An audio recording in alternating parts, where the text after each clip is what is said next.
Third phase की लड़ाई जाति पर आ गई है। वोटिंग से 10 दिन पहले चुनाव ने 360 डिग्री का टर्न ले लिया। 12 राज्यों की 94 सीटों पर चुनाव का पूरा फोकस अब आरक्षण पर आ गया है। हर मोबाइल पर आरक्षण वाली थ्योरी घूम रही है। दावा किया जा रहा है कि बीजेपी आई तो आरक्षण खत्म कर देगी, इसीलिए बीजेपी ने 400 का टारगेट रखा है। बीजेपी कह रही है कि कांग्रेस सरकार ने पिछड़ों का रिजर्वेशन कोटा भी मुस्लिम वर्ग में बांट दिया है।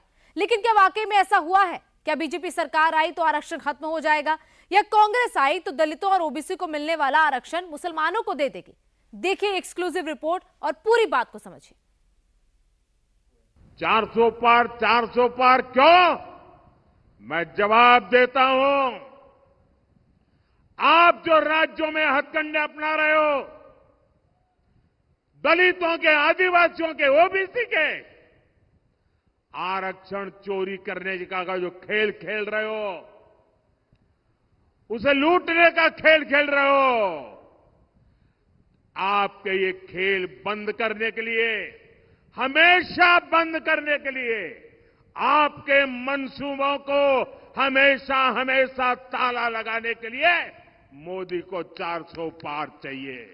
संविधान से हिंदुस्तान के लोगों को अधिकार, उनकी आवाज और आरक्षण मिला है। एक तरफ नरेंद्र मोदी संविधान को खत्म करने की कोशिश कर रहे हैं। उनके एमपीज ने साफ कह दिया है कि अगर वो चुनाव जीतेंगे तो संविधान को बदल देंगे और रद्द कर देंगे। इन बयानों से साफ है कि तीसरे फेज का पूरा चुनाव जाति पर आ गया है। सिर्फ आरक्षण की बात हो रही है। ऐसे में बड़ा सवाल है कि क्या तीसरे फेज का चुनावी नैरेटिव सेट हो चुका है? क्या कांग्रेस ने आरक्षण को मुद्दा बनाकर बड़ा दांव चल दिया है? क्या तीसरे फेज में आरक्षण ही सबसे बड़ा मुद्दा होगा? क्या बीजेपी चुनाव जीतने पर आरक्षण खत्म कर देगी? क्या इंडी गठबंधन आरक्षण को लेकर झूठा नैरेटिव गढ़ रही है? आखिर तीसरे फेज में किसका आरक्षण चलेगा? दूसरे फेज की 94 सीटों पर वोटिंग से पहले सोशल मीडिया पर आरक्षण खत्म करने की फेक कहानी दिखाई जा रही है। बीजेपी चुनाव जीती तो आरक्षण खत्म करने की कहानी सुनाई जा रही है। गृह मंत्री अमित शाह, आरएसएस प्रमुख मोहन भागवत, बीजेपी नेता किरोड़ी लाल मीणा के फेक वीडियो चलाए जा रहे हैं। प्रमोद कृष्णन के पुराने वीडियो दिखाए जा रहे हैं। आखिर किसके इशारे पर अमित शाह और किरोड़ी लाल मीणा के फेक वीडियो सोशल मीडिया पर चलाए जा रहे हैं?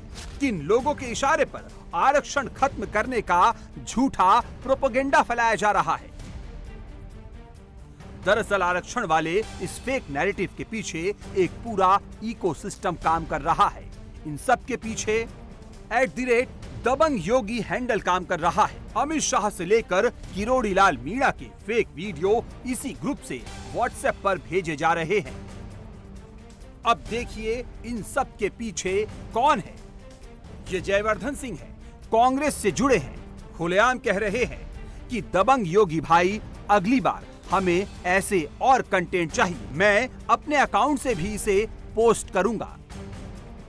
आरक्षण खत्म करने को लेकर ये झूठ सिर्फ रैंडम हैंडल से नहीं फैलाया जा रहा, बल्कि कांग्रेस के कई बड़े नेता भी इसे बढ़ाने का काम कर रहे हैं। इनमें आईएनसीटी तेलंगाना, पवन खेड़ा, सुप्रिया सुने जैसे नेता भी शामिल हैं। तेलंगाना के सीएम रेवंत रेड्डी भी राहुल और प्रियंका गांधी की तरह आरक्षण वाले नैरेटिव को आगे बढ़ा रहे हैं। हर एक रैली और प्रेस कॉन्फ्रेंस में कह रहे हैं कि मोदी आएंगे तो आरक्षण खत्म कर देंगे। प्रधानमंत्री और गृह मंत्री रिजर्वेशन हटाने के लिए बहुत सारे कोशिश कर रहे, साजिश कर रहे। उनके आइडियोलॉजी, उनके फिलॉसफी है इस देश में बिना रिजर्वेशन इस देश को चलाने के लिए उन लोगों का सोच धारा है। वो 18 लोकसभा में 400 सीट जीतकर 2/3 मेजॉरिटी लेकर और रिजर्वेशन निकालने के लिए ये लोग इसीलिए आज पूरा देश में घूम घूम कर इस बार 400 पार। भाई सरकार चलाने के लिए आपको सिंपल मेजॉरिटी बस है, आप लोग रिजर्वेशन हटाने वाले हैं, इसीलिए बीसी ओबीसी जनता की गिनती आप खिलाफ कर रहे हैं, क्योंकि मंडल कमीशन रिकमेंडेशन के हिसाब से supreme court 9 members bench, constitutional bench 8 judgement दिया हुआ है। 50% वर्टिकल रिजर्वेशन से अगर आगे जाना है तो बीसी ओबीसी जनता को गिनती करने के बाद ही करने के लिए पाबंदी लगाया सुप्रीम कोर्ट ने। इसीलिए कांग्रेस पार्टी, राहुल गांधी जी ये वादा किया, केंद्र में सरकार बनाते ही पूरा ओबीसी बीसी का जनता गिनती कर वो हिसाब से हम रिजर्वेशन बढ़ाने के लिए वादा किए।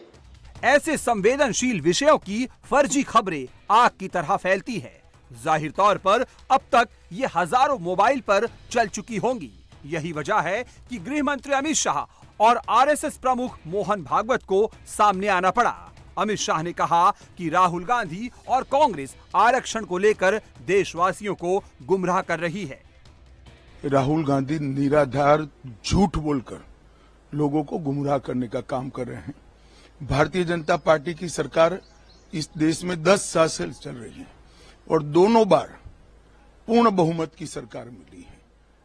अगर भारतीय जनता पार्टी की मंशा होती कि आरक्षण को खत्म करना है तो हो चुका होता, बल्कि नरेंद्र मोदी जी ने पूरे देश के दलित, पिछड़े और आदिवासी भाई बहनों को गारंटी दी है, जब तक भारतीय जनता पार्टी है आरक्षण को कोई हाथ नहीं लगा सकता।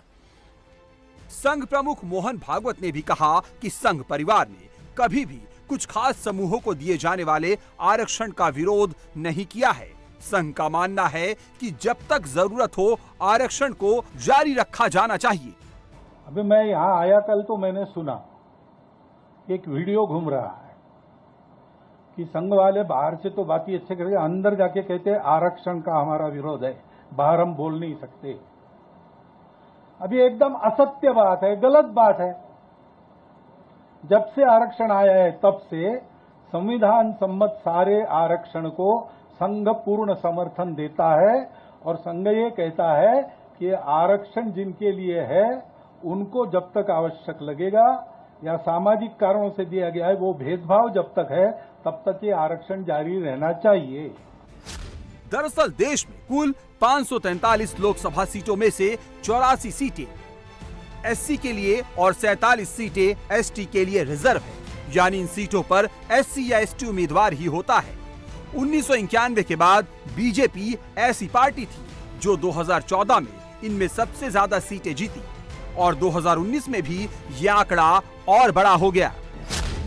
बीजेपी ने 2014 में एससी के लिए रिजर्व 84 में से 40 सीटें जीती, वहीं 2019 में ये बढ़कर 46 हो गई, जबकि 2014 में एसटी के लिए रिजर्व 47 में से 26 पर जीत दर्ज की, 2019 में ये बढ़कर 31 हो गई। कांग्रेस 2019 में एससी के लिए रिजर्व सिर्फ 7 सीटें ही जीत पाई, जबकि एसटी के लिए रिजर्व सीटों में से सिर्फ 4 पर जीत दर्ज की। इन आंकड़ों से साफ है कि कांग्रेस दलित और आदिवासियों के बीच अपना समर्थन लगभग हो चुकी है। ऐसे में कांग्रेस और उसके नेता इन फेक नैरेटिव के जरिए इस वोट बैंक को आरक्षण खत्म होने वाला डर दिखा रहे हैं। बार बार कह रहे हैं कि मोदी आए तो आरक्षण को खत्म कर देंगे। आज आरएसएस के जो चीफ है उनका बयान आता है कि हम रिजर्वेशन के खिलाफ नहीं है। अरे इन्होंने ही पहले स्टेटमेंट दिया था कि रिजर्वेशन के खिलाफ है। जो भी रिजर्वेशन के खिलाफ है सारे के सारे इनकी पार्टी में जा रहे हैं। जो भी रिजर्वेशन के कॉन्स्टिट्यूशन के खिलाफ है सारों को ये ले रहे हैं, फिर कह रहे हैं कि भैया हम रिजर्वेशन के खिलाफ नहीं है। और इसका लक्ष्य क्या है मैं बता देता हूं, क्योंकि ये 20-22 अरबपतियों की मदद करना चाहते हैं। तीसरे फेज में जिन राज्यों में चुनाव है उनमें भी दलित वोटर्स कई सीटों पर निर्णायक भूमिका में हैं। 2019 के लोकसभा चुनाव में बीजेपी ने यूपी से लेकर बिहार, मध्य प्रदेश, बंगाल और महाराष्ट्र में इस वोट बैंक में बड़ी सेंधमारी की है। 2019 के लोकसभा चुनाव में यूपी में बीजेपी वाले गठबंधन को 21% जाटवों ने वोट किया, जबकि 60% गैर जाटवों ने वोट किया। वहीं सपा और बसपा वाले महागठबंधन को 74% जाटवों ने और 30% गैर जाटवों ने वोट किया। 2019 में बिहार में एनडीए को 63% दलितों ने वोट किया, जबकि सिर्फ 18% ने इंडी गठबंधन को वोट किया। मध्य प्रदेश में 2019 के चुनाव में 49% एससी वोटर्स बीजेपी के साथ गए, वहीं सिर्फ 41% ने कांग्रेस को वोट किया। पश्चिम बंगाल में भी 2019 में बीजेपी को 55% दलित वोट मिले, जबकि टीएमसी को सिर्फ 33% वोट ही मिले। 2019 में महाराष्ट्र में एनडीए को 29% और इंडी को 30% दलितों ने वोट किया, वहीं वंचित बहुजन अघाड़ी को सबसे ज्यादा 35% दलितों ने वोट किया। यही वजह है कि आरक्षण वाले फेक नैरेटिव के फैलते ही बीजेपी भी सक्रिय हो गई। मोदी से लेकर योगी और अमित शाह तक कह रहे हैं कि कांग्रेस आएगी तो दलित, पिछड़े और आदिवासियों के कोटे का आरक्षण भी मुसलमानों को देगी। लोकसभा चुनाव में अब तीसरे चरण के लिए जोर आजमाइश चल रही है, लेकिन यूपी में सबसे ज्यादा चर्चा उस सीट की है जहां 5वें चरण में वोटिंग होनी है। ये सीट है अमेठी, जहां बीजेपी ने बहुत पहले ही स्मृति ईरानी का नाम डिक्लेयर कर दिया। कल स्मृति ईरानी अमेठी से अपना नामांकन भी दाखिल करने जा रही हैं, लेकिन कांग्रेस का कैंडिडेट कौन होगा ये अब तक क्लियर नहीं हुआ है। कांग्रेस की इस वेट एंड वॉच पॉलिसी की असली वजह क्या है? क्या इसके पीछे कांग्रेस की कोई स्ट्रैटेजी है या फिर कंफ्यूजन है? इस रिपोर्ट से समझिए। अमेठी में स्मृति ईरानी से मुकाबला कौन करेगा? राहुल गांधी, रॉबर्ट वाड्रा या फिर कोई और?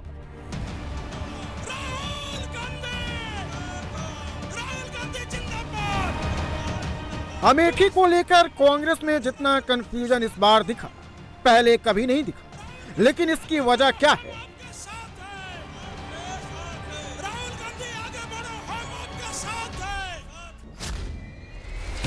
क्या राहुल अमेठी लौटकर आना ही नहीं चाहते, या उनके मन में अमेठी को लेकर कोई कंफ्यूजन है, या फिर राहुल गांधी को वायनाड की वोटिंग खत्म होने का इंतजार था? पहले कांग्रेस के कुछ बड़े नेताओं की बातें सुन लीजिए। राहुल गांधी कह रहे हैं कि मुझे पार्टी से ऑर्डर मिलेगा, मैं वही करूंगा। मल्लिकार्जुन खड़गे का कहना है थोड़ा इंतजार कीजिए। केसी वेणुगोपाल ने कहा 1-2 दिन में सब कुछ साफ हो जाएगा।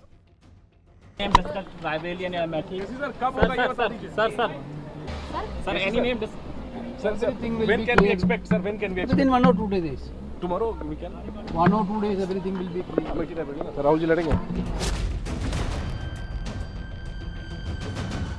अमेठी में 20 मई को वोटिंग है, 3 मई को नॉमिनेशन की आखिरी तारीख है। लेकिन अमेठी से कौन लड़ेगा, इसे लेकर कांग्रेस में कोई एक शब्द बोलने को तैयार नहीं। राहुल गांधी के सोशल मीडिया की टाइमलाइन में अमेठी का जिक्र तक नहीं।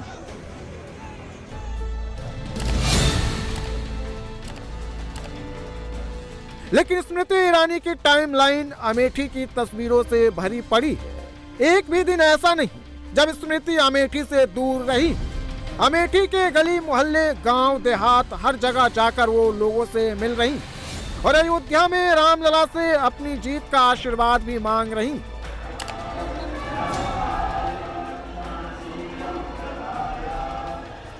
ये तस्वीर उस वक्त की है जब स्मृति ईरानी अयोध्या में रामलला के दर्शन करने पहुंची। आम पब्लिक की तरह लाइन में लगकर भगवान के भजन गाते, अपनी बारी का इंतजार करते स्मृति ने रामलला के दर्शन की। कुछ देर रामलला के सामने हाथ जोड़कर खड़ी रही और उसके बाद मंदिर के पुजारी से प्रसाद और आशीर्वाद लेकर निकल गई।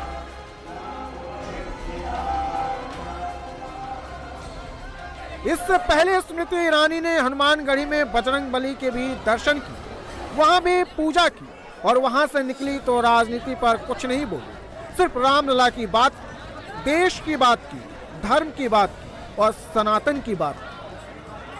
आज मैं अपने आप को भाग्यशाली समझती हूँ कि एक ऐसे युग में जन्मी जिसने हमारे लाला को टेंट से भव्य मंदिर में भव्य समारोह में प्रतिष्ठित होते देखा। श्री रामलला के चरणों में राष्ट्र की प्रगति प्रधान सेवक के अच्छे स्वास्थ्य और भारत के वैभव की प्रार्थना कर हनुमान जी के दरबार में उनकी जैसे सेवा भाव मन में हो ऐसा आशीर्वाद मांगा। पुनः कहती हूँ, धर्म और धैर्य, निष्ठा और नियम, पुरुषार्थ और पराक्रम की इस भव्य भूमि पर पधारना आना किसी भी सनातनी के लिए गौरव का विषय है। रामलला की करुणा आज हर मन को छू रही है। राम भक्तों का ये सबसे बड़ा सौभाग्य है कि आज हम प्रभु को इस भव्य रूप में, भव्य मंदिर में आराध्य के रूप में देख पा रहे हैं। अयोध्या से निकलने के बाद स्मृति ईरानी सीधे अमेठी के लिए निकली तो एक के बाद एक कई मंदिरों में गई। सबसे पहले वो अमेठी के जगदीशपुर में राम जानकी मंदिर पहुंची। वहां भी भगवान राम और माता सीता की पूजा की और ये पूजा पाठ इसलिए भी है क्योंकि सोमवार को स्मृति ईरानी अमेठी से अपना नॉमिनेशन भी फाइल करने जा रही हैं। अमेठी में सियासी पारा पूरी तरीके से चढ़ चुका है। स्मृति ईरानी आज भक्ति पथ से गुजरती हुई नजर आ रही हैं। सबसे पहले वो रामलला के दर्शन करने के लिए अयोध्या पहुंची और फिर ठीक अमेठी में यहां राम जानकी मंदिर में दर्शन पूजन करने के लिए स्मृति ईरानी पहुंची। यहां पर मौजूद लोगों से भी उनकी बातचीत जरूर हुई है। एक तरफ कांग्रेस के सामने कश्मकश है कि किसे वो मैदान में उतारें, तो दूसरी तरफ स्मृति ईरानी अपने चुनाव प्रचार का आगाज कर चुकी हैं और कल उनका नामांकन भी दाखिल होना है और उससे ठीक पहले आज वो मंदिर मंदिर जाकर भगवान का आशीर्वाद ले रही हैं। यहाँ पर जो लोग स्मृति ईरानी के साथ थे, आइए उनसे भी बात कर लेते हैं। क्या नाम है आपका? कुसुम। कुसुम जी, स्मृति ईरानी अभी यहाँ से होकर गई हैं, कैसा माहौल लग रहा है इस बार? अच्छा लगा। अच्छा लगा? हाँ। अच्छा, बातचीत हुई आप लोगों की? हाँ, बातचीत हुई। बातचीत हुई? क्या बातचीत हुई?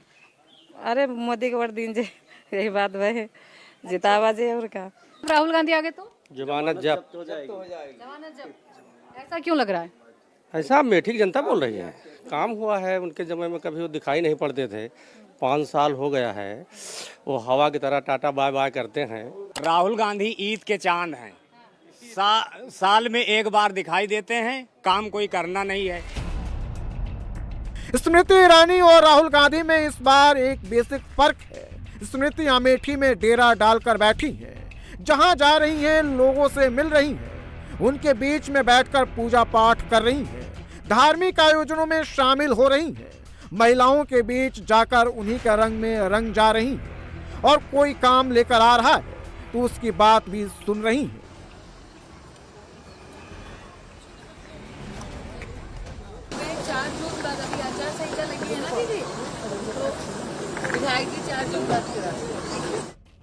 लेकिन राहुल गांधी अभी भी अमेठी से कोसों दूर है।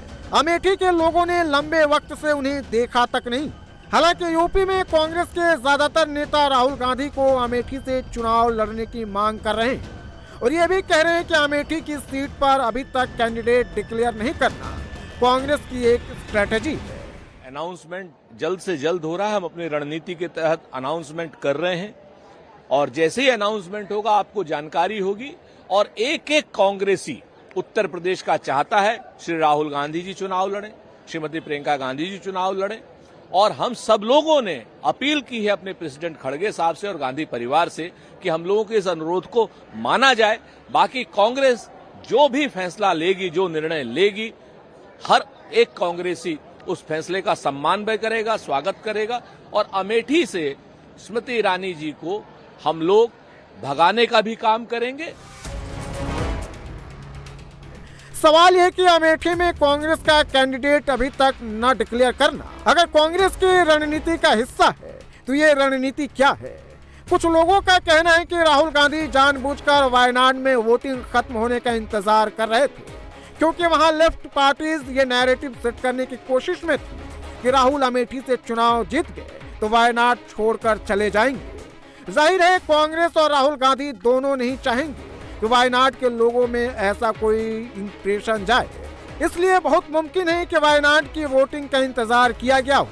लेकिन अब दूसरे फेज में वायनाड में वोटिंग खत्म हो चुकी है, इसलिए अमेठी पर शनिवार को सीईसी की बैठक में बातचीत हुई लेकिन कोई फैसला नहीं हुआ। मैं आप सबसे जानना चाहता हूं, क्या आखिरी तारीख निकल चुकी है अमेठी में नामांकन की या रायबरेली में नामांकन? मुझे तो नहीं लगता निकल चुकी है। तो जब आखिरी तारीख जब निकल जाए उसके बाद ये सवाल बनता है, या उससे एक दिन पहले तो बनता है, आज नहीं बनता। अभी तक ये भी क्लियर नहीं कि राहुल गांधी वायनाड के बाद क्या किसी और सीट से चुनाव लड़ेंगे या नहीं। न ही राहुल गांधी ने कभी इसे लेकर कोई इंडिकेशन दिया है, न ही कांग्रेस पार्टी की तरफ से इस पर कुछ कहा गया है। लेकिन बीजेपी के नेता राहुल गांधी को अलग अलग सीट से चुनाव लड़ने की चुनौती दे रहे हैं। मैं तो 100% आप सबके माध्यम से चुनौती देना चाहूंगा। मैं खुले दिल से स्वागत करूंगा। राहुल गांधी जी मेरे क्षेत्र में आए, उत्तर मुंबई में, और लड़े। वो चाहे तो उत्तर मुंबई भी आए, अमेठी भी आए, बनारस में लड़े ना। हिम्मत है तो बनारस में लड़के दिखाए। जिस कॉन्स्टिट्यूएंसी में लड़ना चाहे उनका स्वागत है, खुले दिल से और खुलेआम स्वागत है। और मुझे लगता है उन्होंने 4-5 कॉन्स्टिट्यूएंसी से लड़ना चाहिए। कोई शायद तुक्के में एक आध आ जाए, क्योंकि वायनाड से तो हार रहे हैं। और मेरी बहन स्मृति ईरानी जी उनको अमेठी से इतनी बुरी हार दिलाएंगे इस बार कि फिर वो पार्लियामेंट में तो आने का सवाल नहीं है, पर वो जनता के बीच में जाने लायक।